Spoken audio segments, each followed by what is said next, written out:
A Chinese tech exec's endorsement of toxic workplace culture backfires, leading to her dismissal. Hu Jing, formerly VP at Baidu, faced backlash for demanding work ethic, dismissing employee concerns, and threatening retaliation. Her controversial comments sparked outrage, prompting her departure from the company. Rat parts discovered in sliced white bread prompt recall by a major Japanese food supplier. Over 100,000 packs affected.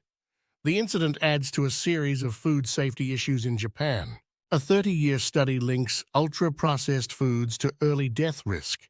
These foods, like sodas, chips, and packaged soups, contain additives rarely used in kitchens. Processed meats and sugary items aren't as risky as ultra-processed whole grains. South Korea's president announced plans to create a new ministry aimed at addressing the country's critically low birth rate. President Yoon Suk-yeol described the situation as a national emergency. Record temperatures across Southeast Asia are disrupting education, widening learning gaps. In Cambodia, 11-year-old sex sailor faced school closures due to 38-degree heat. Bangladesh experienced a dangerous heat wave in April, forcing school shutdowns. India has been stuck in its own unusual time zone, 9.5 hours ahead of New York, 5.5 hours ahead of London, and 3.5 hours behind Tokyo.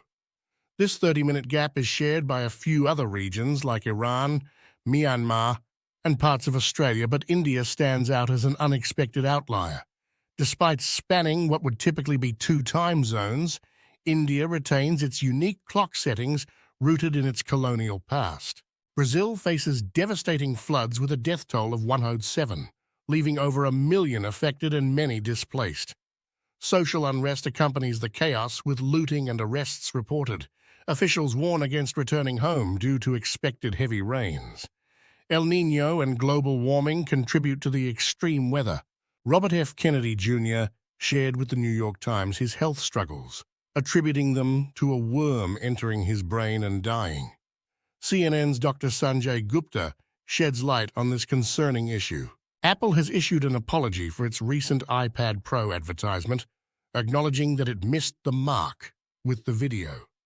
The ad received backlash for its portrayal of human creativity symbols being crushed by a hydraulic press, leading to criticism on social media. A suspect has been indicted by Baja California's prosecutor's office in connection with the deaths of 2 Australian brothers and an American during a surfing trip in Mexico. The suspect faces charges of forced disappearance and homicide.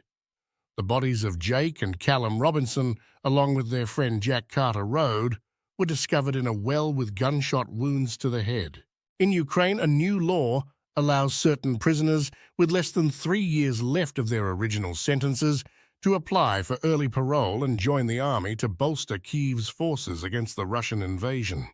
The law excludes those convicted of the most serious crimes, such as premeditated murder, rape, and corruption. Prince Harry has returned to the UK for Invictus Games celebrations but will not meet his father, King Charles III, during his visit. Arriving on Tuesday, he attended events related to the sporting competition he founded. Crowds cheered as he arrived at St. Paul's Cathedral, where he was greeted by the Dean before taking his seat. James Kennedy expressed nervousness about his new role as an apprentice at R&R Head Labs, a barbershop in Denver. Speaking to CNN, Kennedy mentioned that he had been working at the shop for 13 days. 2 people were killed and 21 injured in a knife attack at a hospital in China's Yunnan province.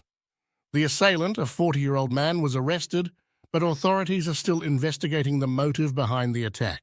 If you enjoyed this video, don't forget to give it a thumbs up and subscribe to our channel for more content like this.